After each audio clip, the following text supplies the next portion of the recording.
you're on television all the time as it is. So this is certainly nothing. Yeah, just a little bit. So this is more interesting. Pardon me? This is much more interesting, more fun. I doubt that very much. I mean, you're on TV all the time there in Ireland, talking about all sorts of fun crazy things. Stuff. Crazy stuff. It is, yeah. So I was saying, I can't believe it was. I think it was this week. I think it was 2 years ago on the 20th.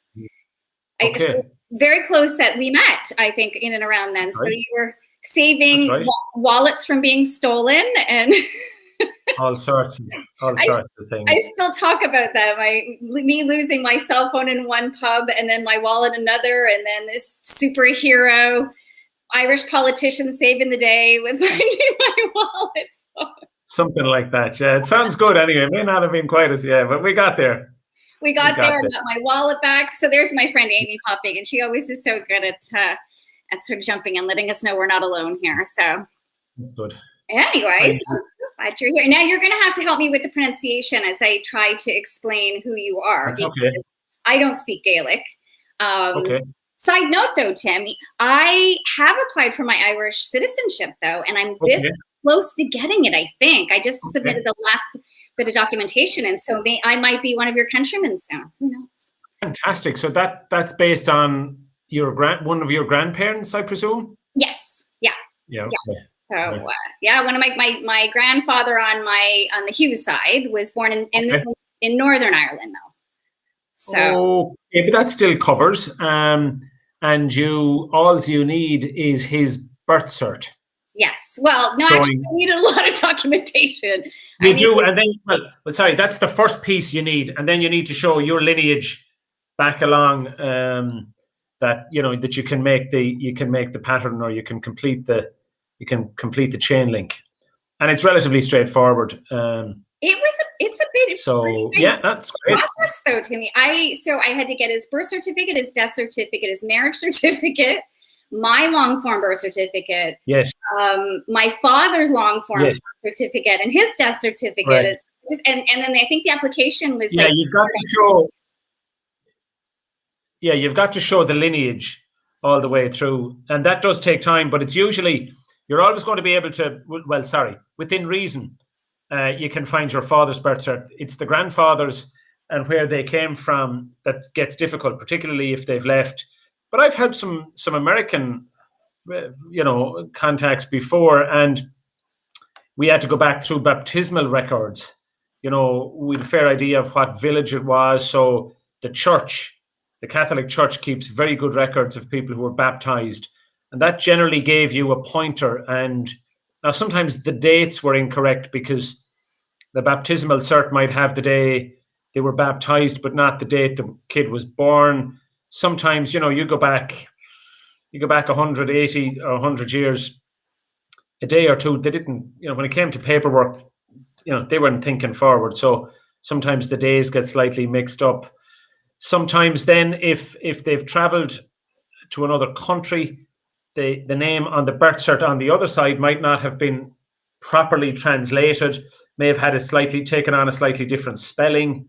So there's all sorts of things that can be difficult, all right, but it's worth doing, and we'd be delighted to have you. Well, I hope so. So my friend Amy, whose family's from Newry. I see Amy says she's got a grandfather from Newry. So looks like if we're going to have two of you coming to join us. So that's great. Well, when we come back, because Carrie and I say we're coming back, we're bringing Amy, because this girl, she loves to have a good time. So Amy's she'll be in good company. It's the best trip of my life, Tim. I'm still talking about it. It was hands down the most fun, the best country. And everybody that I've ever talked to that have been to Ireland agree that it is the best time.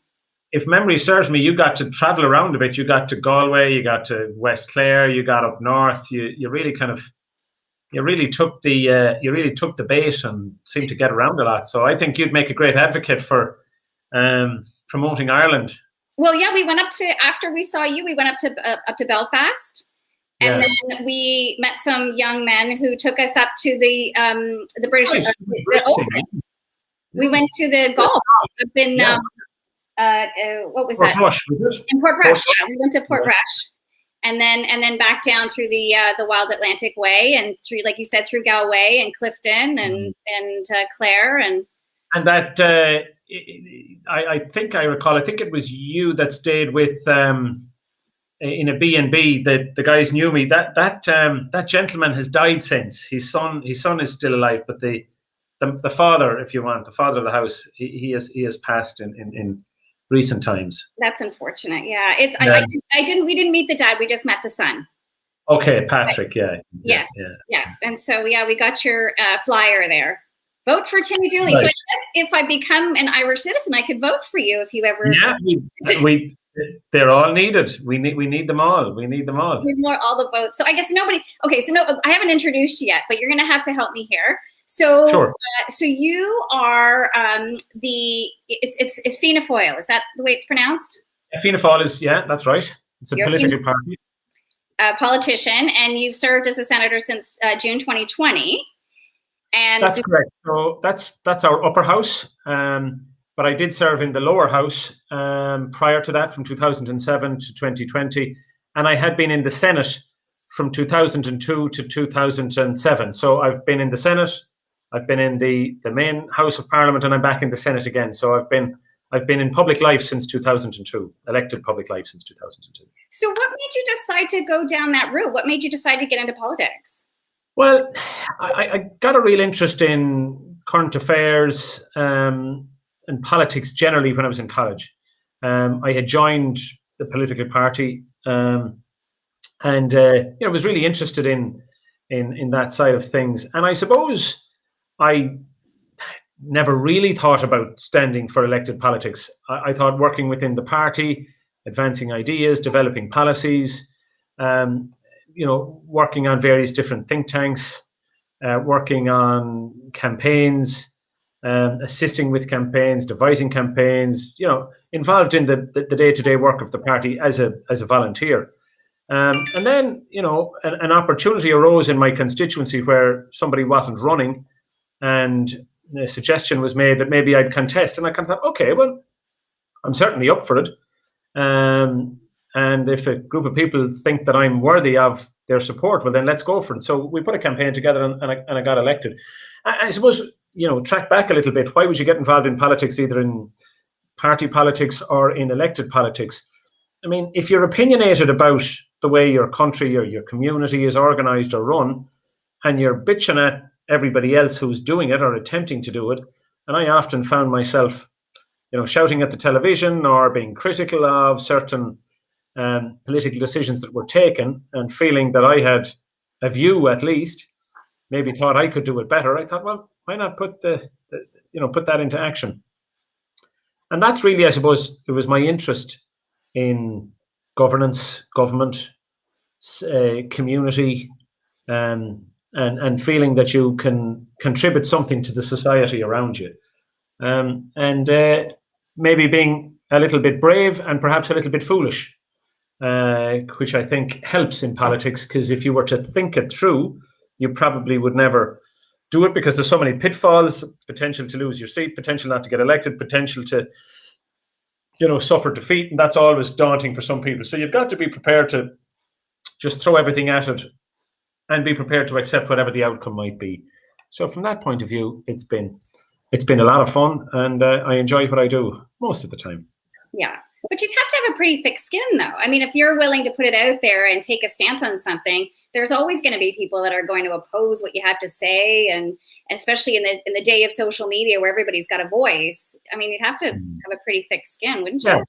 Yeah, you do, and unfortunately, that prevents a lot of really smart people entering politics, because they're always on air, they're always on view. And some people don't take criticism very well. I like public discourse, I like debate, I like arguing my point, but you're right about social media. It's not about arguing your point and having a discussion, and often maybe it being a heated discussion. Social media is very negative, because there's a group, often with anonymous names, just being nasty, because they have a different viewpoint, or they disagree with you. They may not be able to counter your argument, but they'll target you about how you look. They'll try to make fun of you, and that's easy. I mean, it's easy to make fun of people. It's a lot harder to sit down with somebody and have a reasoned debate and put forward a cogent argument that counters the other side.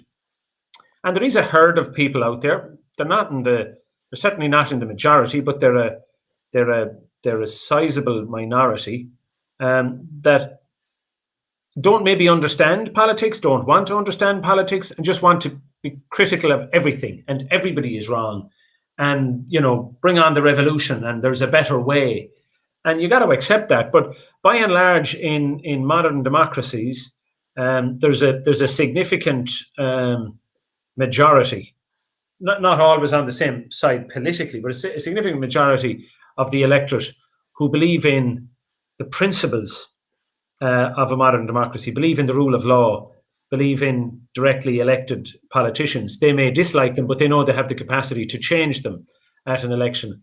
There are others who, show a complete disinterest in the electoral process, and they just want to slam and hammer.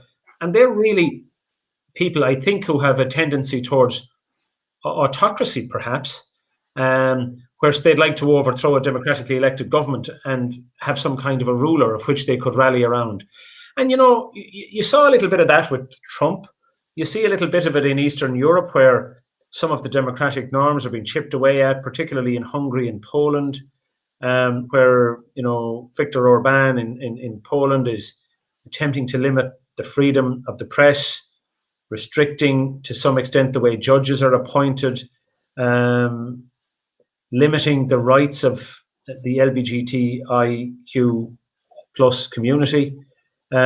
So arch social conservatism, and there's an audience for that, and it kind of veers toward the hard right, the extreme right, and they're not about democracy. People that engage in that, and maybe it's just their personality types. I don't know. It's not good, and I think what the Trump administration did really rode back so much on what had been achieved in America. You had just come out of a time when the first black man had been elected as president of the United States, and then that gets followed up by, a right-wing zealot like Trump, and it's hard to see how the two things could happen in succession, but it did. And then his behavior afterwards, which is going through Congress at the minute, and there's that congressional hearing organized by Nancy Pelosi just to kind of investigate what happened in the days after the election, the days prior to the inauguration. So democracy is democracy can be fragile. That's I suppose that's the message from that. Even though that people are directly elected, it doesn't mean that things just can't go awry. And we've always got to be vigilant. Absolutely, for sure. And I'm sure that's probably tough when you're trying to please, especially when you when you were when you were elected to County Clare, you've got to sort of protect your constituents. And also, you have your own political beliefs, obviously, as well, and so forth. So that must be kind of a fine balance. Because I know I've followed you on social media, so I know that you're still very involved in your local community, and you're still very involved in trying to push the agenda of, just of Ireland at large, to make sure that you have, that Ireland does have a voice and a seat at the table, right? Yeah. Yeah. I mean, it's really important that we involve ourselves in, every fora that we can, and that's really important. Even a small country like Ireland involves itself in so many different worldwide organizations, whether it's the UN, whether it's the Security Council, whether it's within the European Union. Back to the time we joined the European Union, we were an inward-looking country. Very much on the periphery of Europe, and very much dependent on the say of Britain. Even though we had attained our freedom from Britain, we were still largely dependent because most of our trade was with Great Britain. So we had our freedom, we had our political freedom, but we didn't have economic freedom. So it wasn't until the early 70s when we joined the European Union that we really saw an opening up for us that gave us that level of economic freedom, gave us strength, gave us financial support, gave us money initially to sort of develop our economy, so that we went from largely an agricultural-based economy to now being leaders in the tech industry. And our attractiveness to attract foreign investment, particularly from the United States, which we think has been really helpful to the growth of our economy.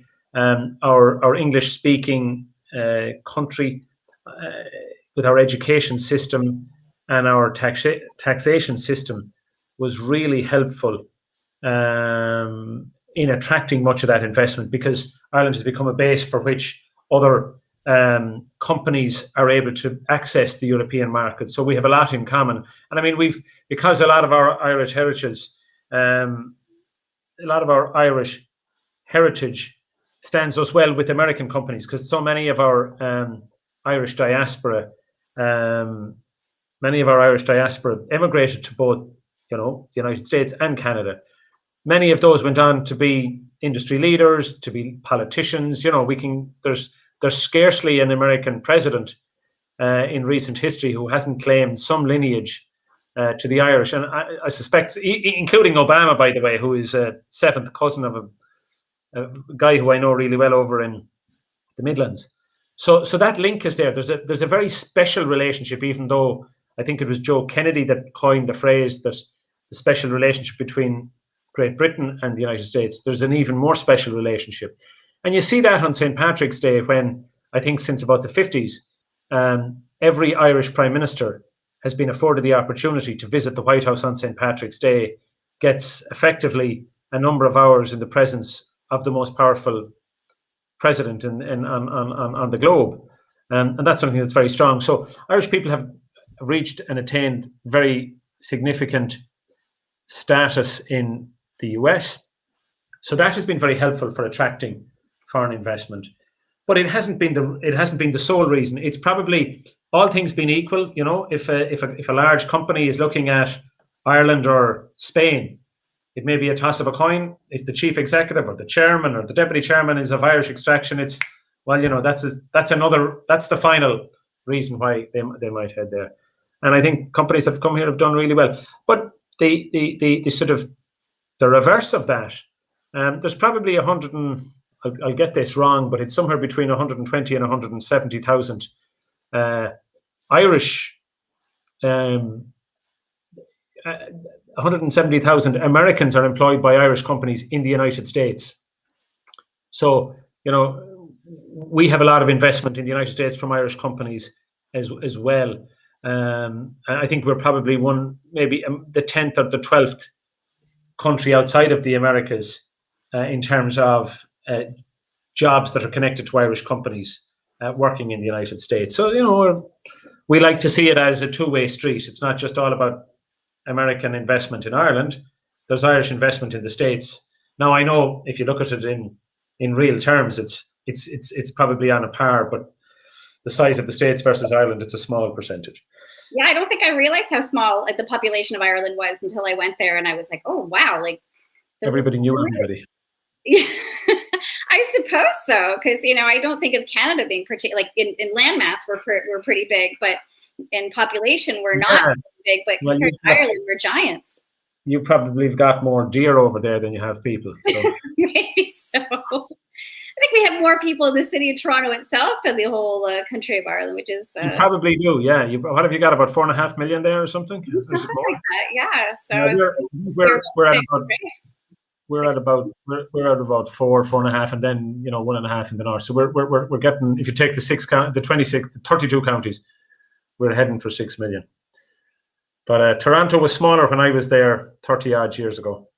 Yeah, I was there 20 years ago as well, but certainly 30 years ago when I spent some time around there. I thought you were making that up when we met, because I was like, you were picking... I was picking tobacco. Tobacco on the northern shore of Lake Erie, west of Buffalo, in an area called close to Delhi and Tilsonburg. I think the village I've heard of. So I thought tobacco growing region. There's a sandy soil there, and the climate is tempered by the lake, so they don't get the frost early in September that allows the tobacco to grow. So it was part of a European program where a number of us got to travel, and it was a lot of fun. We worked for Marius van Biezen. He was of Dutch extraction, and in that area it was mostly Dutch farmers that had immigrated. They bought the land going back maybe 60, 70 years, and they had developed, they were very good at crops. So they had developed, I think they sowed a lot of grain and corn and peas and ginseng at the time, and tobacco was one of their other significant cash crops. So yeah, well, as you probably know, in our Niagara region, we're kind of we got a lot more grapes and wines down there. I was just down there a couple of weeks ago. I didn't get to spend time in the wine region. I would have liked to. I did visit some vineyards years later when I visited back again on the US side, and I had seen the extensive wineries out along from Buffalo on the American side. So yeah, again, I suppose it's all part of the climate there. When you talk to people in Southern America, well, when I say not Southern America, but the southern part of the US, where they're more familiar with tobacco, around Virginia and places like that, and you say, "Well, I picked tobacco in Canada," there's a look of disbelief, because I think look of disbelief. I was like, I think they seem to think that most of Canada is somewhere north of the Arctic Circle, and that it couldn't be, and I accept that some of it is, but that all of it is, and that it couldn't be suitable for tobacco growing or wine either. But yeah. Well, we've even had some back when I used to work with some kind of tourism board here. They came out with a statement. People in July will bring their ski boots and their skis, and as soon as you get to the Buffalo border, that all of a sudden there's a big wall of ice and snow and so forth. So I think that's it's marketing. Well, I was pleasantly surprised by the warm summer that we had that year that I was there. We had a great time, I have to say. It was hard work. We were up every morning at 5, we're out in the fields. Now, even though the weather was very nice, there was a very heavy dew in the morning. So the leaves were wet.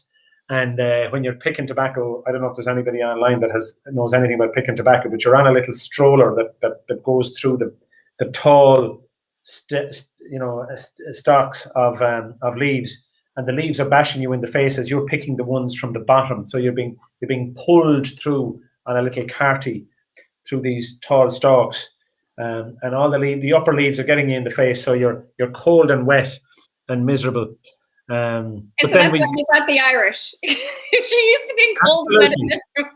Well, the only thing they brought Mexicans as well, but they discovered that we were more anxious to get done and party for the rest of the day. So we'd start at 5, and we'd get the allotment that needed to be done for the day finished by 12 o'clock. The Mexicans took it a little bit slower, and they'd be finished at 5 o'clock in the day. So we worked hard, and then we played hard for the afternoon. We used to go to a place called Turkey Point, and we swam and we water skied, and then we did like what all Irish do at the end of the day. We drank beer, and we did it all over again the following day. It was a lot of fun. I know. After all this COVID stuff, we have to come back. Carrie and I are desperate to come back, and as I said, we'll bring Amy with us, because I think looking forward to that. I know. It'll be so much fun. We'll plan your visit better the next time. Listen, I don't even know if you could top it. I keep saying, I don't know. It was so much fun. But then every single person I've talked to, Tim, says they have the best experience. Like, Ireland is a place that is just it's the people. The weather behind you is very atypical, I think, of the Irish weather. Yeah. It's looking pretty nice out there. And I was there for good weather. I was told throughout the entire time that we were there for good weather. So maybe you'll do something about the weather when we come back. So yeah, we can do that. But you're right. Sometimes planning a trip isn't always as fun. Well, for you and Kerry, it was easy because you didn't have kids or family. You were footloose and fancy free. So, if somebody suggested go the other direction, you could do that. I've done a little bit of that myself when I traveled before, and that often can be the best way. You fall into company, people direct you and guide you. Sometimes you're trying to put it together in advance, and it's not always as fun. Well, we certainly didn't plan on meeting you. We had so much fun meeting you and all your friends. Yeah, well, that's right. Yeah, I'm glad we managed to guide you in the right direction and that you got to see some of the. And then you were like a virtual tour guide because it kept texting you. Okay, we're going here. We're going there. Where should we go here? You were sort of guiding us on our journeys along the way. So, but back to talking about weather. So you're a real passion. You're really, really passionate about climate change. I mean, this has been something that you've been a spokesperson for some time. So, what kind of causes are you championing about climate change in Ireland? Well, we've just brought through a really comprehensive bill on climate change, which I suppose enshrines in our domestic legislation targets in relation to the emission of the use of fossil fuels and the emission of carbon into the atmosphere. And it sets targets now for the economy, and it's going to put an encumbrance on each of the government departments that for any actions they take or for any policies they develop, they have to do it under what will be referred to as a carbon budget. So it's a bit like budgeting in terms of the money that you spend. Any of their programs now will have to take into account the impact of their actions on the emission, from the emissions of carbon. So there will be only so much carbon they can emit. And we've set a really progressive target to reduce by 2030 our carbon output by 51% by 2030 based on a 2019 level. That's a huge that's going to be a huge demand. But a lot of it we're hoping to do in terms of the way in which we generate electricity. So we're trying to get 70% of our electricity by 2030 generated by alternative sources. And that's obviously wind, solar, and we've done really well. We've a lot of onshore wind at the minute that we're capturing, but that's becoming more and more difficult to develop because, quite frankly, a lot of the easy sites are developed now. We're coming up pushback from communities who don't want wind turbines close to their homes. So our electricity supply board has begun the feasibility of a project.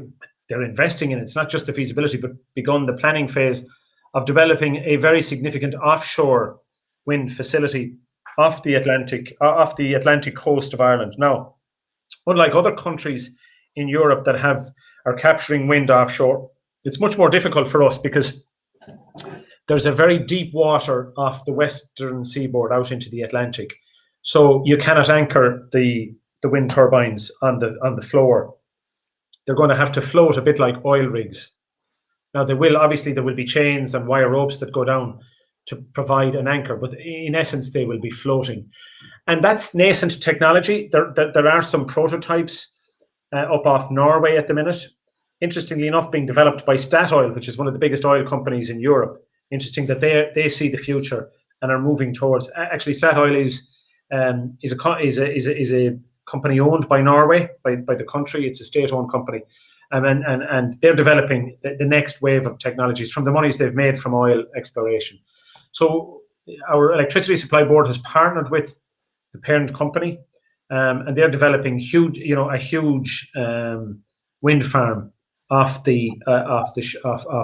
Ireland's west shore. So that's a really exciting project, and that will help us to reach our targets. And what we're also looking at, because the difficulty, as you know, with wind energy, it's brilliant when the wind blows, and obviously the wind blows a lot more at sea and particularly at night. Now there's a couple of challenges with that, because the wind blows at night, but the electricity demand is relatively low at night because most people are in bed, and they're not using heat to the same extent. Light, the energy for driving industry is a lot less at night. So we've got to look at how you store that energy. And what we're looking at, or what the state is looking at with this particular initiative, rather than just looking at battery storage, which is advancing all the time, is using the electricity that's generated at night that's not needed for our economy to use it for the electrolysis process to create what's called green hydrogen. Now, green hydrogen is hydrogen that's created through an electrolysis process that separates effectively water into hydrogen and oxygen. So there's no negative emissions at all. Rather than the other way around, which you can generate electricity, or you can use electricity to generate it another way, and that's called blue hydrogen. But anyway, so in this instance, you're taking the electricity, it's creating the hydrogen, and then you can store the hydrogen. You can then use the hydrogen, which is clean, to power an electricity generator during the day when you need that added boost or when the wind isn't blowing. So it's an all-round, full cycle green energy technology that we're really excited about. So that's one of the big advances. And then the policy matters that I talked about in terms of enshrining in legislation, which we have done, the commitment to a carbon budget, carbon pricing. So in terms of, we've an escalator in there now that the cost of the usage of carbon over the next number of years will increase incrementally year on year. So it will act as a deterrent and a discouragement for people to use fossil fuels to create energy. Well, I know even when Carrie and I were there, when we rented a car, the car that she had was that she rented was a hybrid, but we didn't even think the car was even on. I don't remember what kind of car it was, but it was really phenomenal. And we only went through all of the time that we were driving. I think we only had to fill up the gas tank once, and it was really only at the very end of our journey. Yeah, I mean that's the dilemma. There is technology there in the hybrid, which is petrol and a small electric motor that regenerates as it drives. But it's really only good around the town and the kind of longer driving that you might be doing when you're traveling from Galway to Dublin or whatever. They're not good for that. So you're burning more petrol than say diesel. But it has been, I suppose, it has helped people to move into the notion of an electric vehicle, given them some confidence, because there's a lot of range anxiety where people are afraid that the battery will run out, etc. So it's a stepping process. But I think we quickly need to move beyond hybrids. We need full electric, and I think the big car manufacturers are now moving aggressively to develop that technology, and you will see greater and further distances with the newer battery technology that's coming through. It was amazing because we started out in Dublin and we ended up in Belfast, and then came all down the west, the Wild Atlantic Way there. And I think it wasn't until I think we hit Galway before we actually had to fill up. And I remember being in this one place, and the guy who was sort of taking our luggage and actually what happened was when Carrie got the car, we said to the person, "How do you know the car's on?" Like the car was so quiet. Yeah. And there was a gentleman there who said that, yeah, maybe there was some sort of discussion about actually making them noisier because it was so quiet you couldn't tell that do that in some cities to put some noise into the cars, because quite frankly people just don't know they're coming. They're whisper quiet. But yeah, that was fun. You did your bit for the environment while you were here. Well, I mean, we had fun, and Carrie was driving around like Mario Andretti, going up one way, just like she was unbelievable. I'm usually pretty. I don't think I'm a backseat driver, but there were times, especially up where you live there, up in the cliffs of Moher, as you're going up, and she's going up, and there's, walls of rock on one side and these giant buses on the other side, and she's just palming it. That's scary. That's scary. Like, oh my God, it's terrifying. It was terrifying. So, but what a beautiful country you live in, for sure. Especially, I think I didn't expect. I expected the whole country to be like the West Coast, I think. And so getting on the highways and stuff, I was a little, Yeah, and that's perhaps because to some extent, right through North America, stories get told of Ireland, of the old sod. And many of the stories that are translated or regaled or relayed are stories from 100 odd years ago. And there's almost a belief that somehow time has stood still in Ireland. So your comments are regularly relayed to me, say, God, we didn't realize how advanced Ireland was, because they've been grown up on stories of small farms, stone walls, no running water, potatoes, small villages, donkeys and carts. And whilst people who travel to America, to the big city that is New York or Philly or wherever, at the time, there would have been a similar lifestyle in the outskirts of New York. Like I remember traveling up to Albany a lot and going off the beaten track into a place like Bimington. And, it was as underdeveloped as many parts of Ireland at the time, So I get how people have that image, because they're based on stories that were told that emanated from a time where people were so long ago and may not have had an opportunity to travel in between. But we'd like to think that we're a very modern country. We're attractive to all the big the big tech companies, the big pharmaceutical companies. We've a very good education system, very good third level education system. So yeah, we've come on a lot in the 100 years. We like to think we're on a par with North America. We like to think we're ahead in some areas. Well, it was a shocker that you're like, and this is going to sound so naive and so silly, but I was like, oh, these highways are like significant highways. It wasn't like everything was a one way. No, I mean, that was something that was developed in the 90s. Okay, so we had a financial crash in the mid noughties, but some of that was we had invested very heavily in our infrastructure during that period of time. And we did so with support from the European Union. The European Union has been very good with the provision of cohesion funds, so to try and develop the entirety of the union, and that's been helpful. Certainly, since we joined the European Union in the 1970s, we radically have changed our approach to our economy, to our infrastructure, to our outward attractiveness in terms of as a trading nation. So we're a small, open economy. So we trade with the outside world, and you've got to invest in infrastructure. You've got to make it easy to get around. We never participated in any war, so we didn't have to move soldiers around like you did in other countries where they had built the infrastructure, oftentimes to move their troops. We didn't have that history, so we needed to put more into our interconnected, and we've a lot more to do. But we're happy where it's at the moment. We need to do more, but yeah, we're investing all the time. Yeah. So how has the pandemic really affected Ireland? I mean, I'm sure that like any other country, tourism is obviously. Yeah, the tourism and hospitality sector has been very badly hit, and that's where most of our unemployment is. But the state, in line with every other European country, has borrowed very significant amounts of money. I mean, in a massive way, and we've helicoptered money into the economy. We've just paid people to stay at home. We've given companies free money on behalf of the taxpayer just to survive, to see it out. And we think that's the right thing to do. The economy will bounce back. We will grow our way out of this.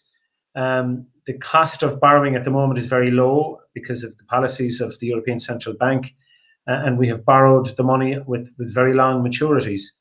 So we don't want to engage in the policies of austerity, which we had to do back, a decade ago. We like to think that this money will be paid back over a very prolonged period of time, and that the heavy lifting will be done by growth in the economy. And we're projecting significant growth. But much of the difficulty has been in tourism and hospitality and people who work in that. But they get a payment every week to just survive. Now I know it's not enough to pay their mortgage and pay their bills, but financial institutions have been encouraged to warehouse that debt until they're back to work, and we see our way through it. And as I said, we depend so much on US and European tourism, so we've been hit in that regard. But like that, it's like every economy. Some people who've been able to work from home for companies who are not affected, whether it's in the tech sector, whether it's in pharmaceutical, whether it's in government circles, there's a lot of people with a lot of money on deposit because they can't, quite frankly, spend it. So that will drive, we expect, a significant fueling of the economy. Normally, by about February or March in any year, there would be about 3 billion of personal savings and deposits in Irish banks. And that's just personal deposits. for just saving that fluctuates during the year. But by March, it's about 3 billion, perhaps. I think now over the past 2 years, that has grown to something like close to 20 billion. So there's a massive amount of savings that we need to tap into as the economy opens up, and that people start to spend that, because that will fuel growth, no doubt about it. That will help. And do you think they'll spend it at home, or do you think people will be well, it's like anything. Some will spend it, they'll buy new cars. We don't manufacture cars. They'll buy new white goods. They'll spend it on products that have to be imported. But look, it's a circle. Something that's imported from France or Germany, the software for the car may have been produced in Dublin through an IT company. So it circulates, it supports jobs. And that's the thing about a small open economy. We're exporting goods and services all over the world. Mm-hmm. So, all boats will rise, we think, with this. Well, I'm a huge champion of LinkedIn, and that's where their head office is where LinkedIn, Facebook, Google, you name it, TikTok, or all the European headquarters are effectively here. Mm-hmm. And that makes a lot of sense, I suppose, because it's the same with some of the pharmaceuticals. They go where the employment is, where they know they'll get qualified staff. And staff go it's one of the chicken and egg. The staff go where they know they'll get employed. So you get that cluster effect. And that's one of the big reasons why companies entering that space or this space now need to have a presence in Ireland. It's just part of it. It's a bit like Silicon Valley. Ireland is kind of the Silicon Valley of Europe. Yeah, so I think it's pretty cool because that's my wheelhouse. So, so is Ireland's population still growing? I mean, is insofar as Yes, it's still growing, and it has grown significantly because of the inward employees coming into the country to take up these really important jobs, the high tech jobs. We have some migration within Europe, particularly within Eastern Europe, that work in the hospitality and construction sector. We're struggling at the minute because we have a housing crisis. House prices spiraling out of control because we have a supply issue. Because when the financial crash came, before, a lot of our young building, people traveled to Australia and New Zealand, and they've made lives for themselves there. Now we need to attract either them back or people from other countries to come. So that in itself is going to grow the economy as we seek to bring in the labour to start our building programs. So, we're in a state of flux. Yeah, because we're the same way insofar as our getting immigration and things like that to keep our economy going and things like that. But there's always people that are against that as well, though. So you can't please everybody all the time. It's a good complaint. So what does a senator do as opposed to what you were doing in your role before as the representative in County Clare? It's pretty much the same thing. There are just 60 senators where there's 156 members of the lower house. We scrutinise legislation. We tend not to be as adversarial. We tend to spend more time scrutinising the legislation on its merits rather than the Punch and Judy show of you're right, I'm wrong, you're right, I'm right, you're wrong. The sort of the jousting that goes on. But in essence, it amounts to pretty much the same. It's a bicameral situation. It's a bit like the UK system. We're a bit like the House of Lords. We'd like to think that we're maybe less stale and more in touch than the House of Lords, but yeah. We certainly don't have to wear the wig or anything like that. So no. I could do it. I'm losing hair on the top, and I've noticed it during the very sunny spell that having to wear a wig would help me to avoid sunburn, but no. Oh my gosh. So I had one person sort of ping me. He wanted me to ask you that Clare was beaten by Cork in the Gaelic Athletic Association hurling championship this past weekend. So my friend wanted me to get a reaction from you about that. Yeah, I'm a little bit disappointed. We thought we might win. We had played well in the early part of the game, and then the game got ahead of us, and we were clawing back right up to the last minute, and we just.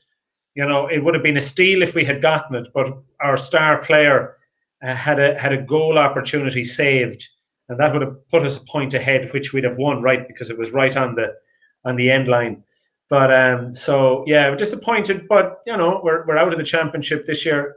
But we see some positive signs that will have us excited about next year. Well, and the other thing is I saw on your Instagram that you've really been campaigning to get live television going for that. The Gaelic Athletic Association have decided that some of the games should be behind a paywall just to raise funds, and I disagree with that. I think all our national games, just our hurling and our football, should be free to air. But that's a debate that we've been having. So hopefully we can fight and campaign to try and maintain that. And you've been getting a few medals there in the Olympics as well, right? Yeah, we got. Well, it's referred to as one bronze medal today, but it was the coxless 4 rowers.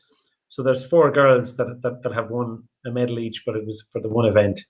And interestingly, the grand niece of our former Prime Minister was won a silver medal in swimming, but it was for Hong Kong. Her mother's from Hong Kong. Her father's obviously from Ireland, but she's a very Irish name, Siobhan Haughey, and she won silver, but in the colours of Hong Kong because they live there now. You can't get much more Irish than Siobhan, isn't it? And I don't think I can pronounce that surname. Absolutely no equivocation there. So I think the only last question I think I have for you is typically a question that I ask almost everybody that I've interviewed is like, do you have any sort of motivational phrase or a mantra or anything that you sort of, sort of a last parting thought or anything you sort of want to share? Yeah, I suppose I in terms of motivational things, I take the view, you just keep at it. You keep going. Politics, business, life, anything can be tough. But I take the view, you just keep at it. You keep slogging. Some days the sun's shining and the wheels are turning and it's easy. And there are other days and everything that can turn against you turns against you. And you just keep at it because, the tide will turn. And I think that's been the strength of what kind of keeps me going. It's easy to keep going on the good day. It's how do you motivate yourself when the chips are down and when things are going against you. And I suppose the tide will turn. And if you can keep at something and keep trying to find another way around it, you'll get around it. There are so many different phrases that are used. It's like, how do you break a big rock? You knock it apart chip by chip, and it's the same thing. You just take it in. You take the bite sizes that you can, but you keep going. You don't give up, and that's not to say that you follow a fool's path, but that you keep working your way through it. If that means you can't go through it, you get around it. Well, get around it, but keep going. And that can be hard for some people. Some people in life, in business, in politics, get knocked, and they find it really hard to get up. But my always thing to people is, up you get, on with it. Don't worry if you're taking a step back every day. You might have to take 4 steps back to get another run at it, but you do that. But keep looking ahead, keep looking forward, because the past is just that. You can't change it. You got to accept it. And no point living there. Yeah, that's very much in line with. I took a course a few years ago, and one of the essential elements is there is no failure. There's only feedback, and so that's right. That's it. And I suppose that's the thing that I recognize because I spent a lot of time in the States over the years as well, and I worked for an Irish company that had some business there. I had noticed that in America, the notion of failure, I won't say it was celebrated, but it was common. I think in Europe and Ireland in particular, there's a sense of shame that attaches to failure. People don't want to admit that they got it wrong, and that's because there tends to be society tends to be judgmental. Whereas in the States, I saw a statistic one time. I think it was in the hospitality sector that every bar or cafe. Of every bar and cafe, 75% of them fail after the first 8 or 10 months. I'm paraphrasing, but it's somewhere in that neighbourhood. So there's a lot of failed bar owners, but yet they keep opening, they keep moving. Trends change. Like I used to notice, I'm in the States, might be back for 6 months, and the bar that I liked or the cafe, you go back and there's a Kinko's there. I don't know if Kinko's is still a thing, but or there's something else. And then there's another bar down the street that has opened up. It's the same guy, but because of something to do with the real estate, he had to move, change tack. Now he's doing something else or she's doing something else. So people are adaptable. They lose money, they go bankrupt. Like until, this is an interesting point, until the financial crash came in 2010 here, if somebody went bankrupt, they had to remain in bankruptcy for 10 years. Now that culture, effectively, if you failed and you had a bankruptcy, you were never getting back on your feet again. Because if you force somebody out of business for 10 years, well, they're either going to end up mentally broken and probably in an institution, or they're living on welfare or whatever. So now we've changed those laws. So it's possible for people to enter into schemes of arrangement, which you do all the time and which they do in the US. It's not to be celebrated, but it's not shame. It happens. So long as you didn't do so recklessly and you tried your best and you did your best and it didn't work. And it's all priced in now to risk and reward. So there's a percentage expected to fail. And it's better that somebody gets out of whatever they're in rather than, and that's the point to make, always keep going. Doesn't mean that you stay following, as I said, the fool's path. You make a decision, this isn't working now, park that, but still go forward. Keep going with something else. And that's really important. So we've learned a lot from the financial crash. It has helped people because no matter what you do, things can conspire against you. Things go wrong. You're depending on others. You're not always master of your own destiny. In a free traded environment, conditions will change. Like there's no doubt the pandemic will destroy a lot of businesses that won't be back, won't survive, won't be able to.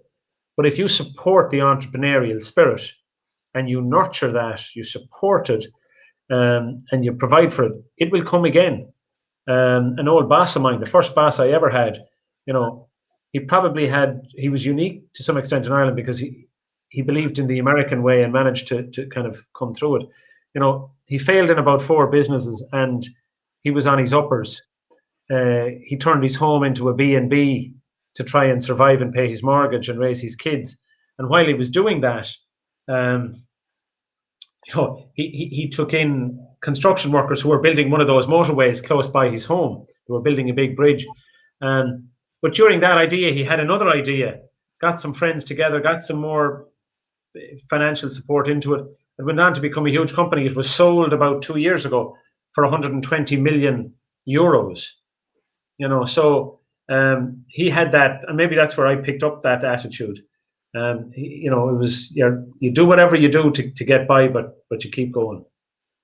Yeah, and I echo that. I mean, Canadians, I think, because I teach a lot of new Canadians here, and so it's the question I'm often asked is how do we become more Canadian? And I think we've got a little bit of the British side of it because there's so many Irish people, there's so many English. I mean, that's we're part of the Commonwealth, right? But yet we are so close to America, but we're not American. Yes. So I think we echo the to your thoughts about that fear of failure, that fear of bankruptcy and things like that, where it is much more celebrated in the US than it is here, because it's certainly not something that people will go into in Canada. No, I can't wait to try. Yeah. The European influence has been greater on you. There's no doubt about that. Yeah, there's no doubt about that. Which is interesting, especially on our East Coast, right? Where you're in it. Have you ever? I don't know if you've ever been to Newfoundland or anything like that. I have. I've been to the Atlantic provinces. I mean, Newfoundland, you might as well be in Ireland. They speak with the Waterford accent down there, and yeah, it's great. I was up in Newfoundland, St. John's. I was in St. John's, Nova Scotia, New Brunswick. Yeah, so I've splashed around there for a little bit. Yeah, splashed around. Yeah, I think there was a gal that I was talking with from Dublin, and she'd met somebody from Newfoundland, and she was trying to place where is that Irish accent from? Like that's she just couldn't believe they were Canadians. Yes, and they'd come 300 years ago. They're down around the South Shore area outside St. John's. They haven't had, but it's because they've been isolated. They haven't really been Canadianized, if you want, because they're so peripheral. They haven't, the Canadian influence hasn't been on them, so they've just retained that. They're almost like a little enclave, but a lot of them came from their fishing. They're into fishing, and they would have come from the east coast of Ireland, actually, from a place called Waterford. Well, which we didn't get to. So when Carrie and I come back, I think you said we have to go to Cork, right? Is that what you said? We had to. We got to get down into the south, yeah. Cork and Kerry. Cork and Kerry, you said, yeah. But I was so glad that we got to your neck of the woods there in County Clare to see the cliffs of. I got to spend your Canadian dollars in my constituency. Yeah, absolutely. And I think it was one of the only few, touristy things that Carrie and I went to go see was the cliffs of Moher, because we wanted to celebrate like the Irish did, which is how we ended up meeting you. It was because I was like, take us to an authentic Irish pub. We don't want to hang out in Temple Bar. Yeah, well, you found a couple. Yeah, you got a couple. Yeah, you did. We'll get you more the next time. Well, you can't get more authentic than hanging out with you and your friend Michael and was it Jimmy was the other guy, I think, too. So that's right, and Eamon, I think, was there as well. Yeah, Eamon was definitely there. Yeah, so you can't get much more authentic Irish than that. That is true. That is true. Well, thank you so much for spending the time to chat with me. It's been very enlightening. It's been great. Thank you for the catch up. Yeah, I look forward to our next chat, and hopefully see you soon on this side of the great big pond. I know, and maybe by then I'll be Irish. Yes, well, keep in touch. Yeah, we'd love to see that. Yeah. Rob, my friend Bob Weiss was the one who was asking about the Ring of Kerry. It's beautiful. Yeah, absolutely. Yeah, and there's some great golf courses down there if you're into golf. I'm just picking it up. Actually, my swing isn't too bad, so I think maybe you got lots of practice down around Kerry. Awesome. Yeah, so it's a most beautiful country and the best people. I think your weather sucks, but you make up for it with the people, because I don't know what they put in the Irish water to make you guys all so fun and welcoming, and everywhere we went. They put Guinness. They put Guinness in the Irish water. That keeps us semi-inebriated most of the time. Well, everybody seemed happy regardless of the weather. I don't know. I'd probably want to slit my wrist if I had to deal with. Yeah, I think it was particularly bad when you were here. But I mean, we've had two of the most amazing weeks north of 30 degrees Celsius. So on the one hand, we're trying to mitigate climate change, or trying to prevent it, and then I've got my kids saying to me, "Dad, if this is climate change, we're all in." But, I went through that too. Yeah. Awesome. Well, thanks again. And thank you so much for the opportunity. Really, really thanks, and look forward to talking to you soon. Yeah, me too. We'll talk. Hey, Leslie. Thanks again. Bye.